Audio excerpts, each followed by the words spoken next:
Iran പിടിച്ചെടുത്ത കപ്പലിലെ ഇന്ത്യക്കാരുടെ മോചനവുമായി ബന്ധപ്പെട്ട് സുപ്രധാന തീരുമാനം ഉടൻ ഉണ്ടായേക്കുമെന്ന് സൂചന. കേന്ദ്ര വിദേശകാര്യമന്ത്രി എസ് ജയശങ്കർ ഇറാൻ വിദേശകാര്യമന്ത്രിയുമായി നടത്തിയ ചർച്ചകളുടെ അടിസ്ഥാനത്തിലാകും നടപടികൾ. കപ്പലിലെ ജീവനക്കാരെല്ലാം സുരക്ഷിതരാണെന്ന് ഇറാൻ ഇന്ത്യയെ അറിയിച്ചു. ആർ രാധാകൃഷ്ണൻ ചേരുന്നുണ്ട് വിവരങ്ങളുമായി.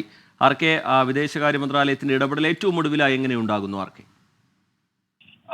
ഇന്ത്യയുടെ വിദേശകാര്യമന്ത്രി ഇറാൻ വിദേശകാര്യമന്ത്രിയുമായിട്ട് ചർച്ച നടത്തിയിരുന്നു.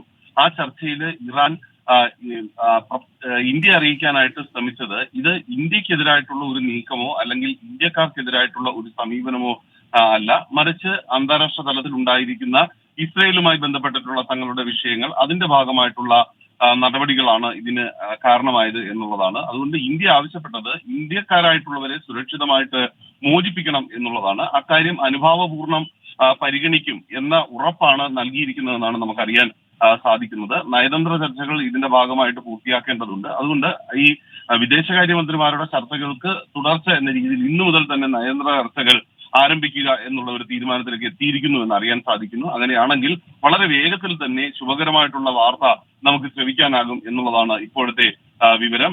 ആ വിധത്തിലാണ് വിദേശകാര്യ മന്ത്രാലയ ഉദ്യോഗസ്ഥരും സൂചിപ്പിക്കുന്നത്. ഈ വിഷയത്തിൽ ഉടൻ തന്നെ ഒരു ശുഭകരമായിട്ടുള്ള വാർത്ത പ്രതീക്ഷിക്കാം എന്ന വിധത്തിൽ വിദേശകാര്യ മന്ത്രാലയം ഇപ്പോൾ നിലപാട് അറിയിക്കുകയും ചെയ്യുന്നു.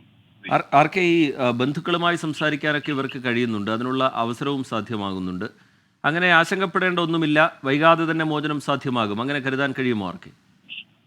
തീർച്ചയായിട്ടും ആണ് റേജിത്ത്. കാരണം ഇറാൻ വ്യക്തമാക്കുന്നതും ആ വിധത്തിലാണ്. ഇത് ഇന്ത്യക്കാർക്കെതിരായിട്ടുള്ള ഒരു നടപടിയോ അല്ലെങ്കിൽ ആ കപ്പലിലുള്ള ഇന്ത്യക്കാർക്ക് എതിരായ ഏതെങ്കിലും വിധത്തിലുള്ള ഒരു സമീപനമോ ഇറാന് ഇല്ല. ഇക്കാര്യങ്ങളെല്ലാം ഇറാൻ ഇന്ത്യയെ ബോധിപ്പിക്കാനായിട്ട് ശ്രമിക്കുകയും ഇറാന്റെ വിദേശകാര്യമന്ത്രി ശ്രമിക്കുകയും ചെയ്തിട്ടുണ്ട്. ഈ ഒരു സാഹചര്യത്തിൽ എല്ലാവരും സുരക്ഷിതരാണ് എന്ന ഉറപ്പും ഇന്ത്യക്ക് നൽകിയിട്ടുണ്ട്. അത് വീട്ടുകാരെ അടക്കം ബന്ധപ്പെടാനായിട്ടുള്ള അവസരങ്ങളൊക്കെ നൽകുന്നു എന്നതുൾപ്പെടെ വിശദീകരിച്ചുകൊണ്ടാണ് ഈ വിധത്തിൽ ഇറാൻ അവരുടെ നിലപാട് വ്യക്തമാക്കുന്നത്. അതിനർത്ഥം സുരക്ഷിതരായിരിക്കുന്ന ഇന്ത്യക്കാരെ സംബന്ധിച്ച് മറ്റേതെങ്കിലും വിധത്തിലുള്ള ഒരു വെല്ലുവിളി ഇപ്പോഴത്തെ സാഹചര്യത്തിൽ ഇല്ല എന്നത് തന്നെയാണ്. ശരി, ആർ രാധാകൃഷ്ണൻ ഡൽഹിയിൽ നിന്ന് വിവരങ്ങൾ നൽകുകയായിരുന്നു.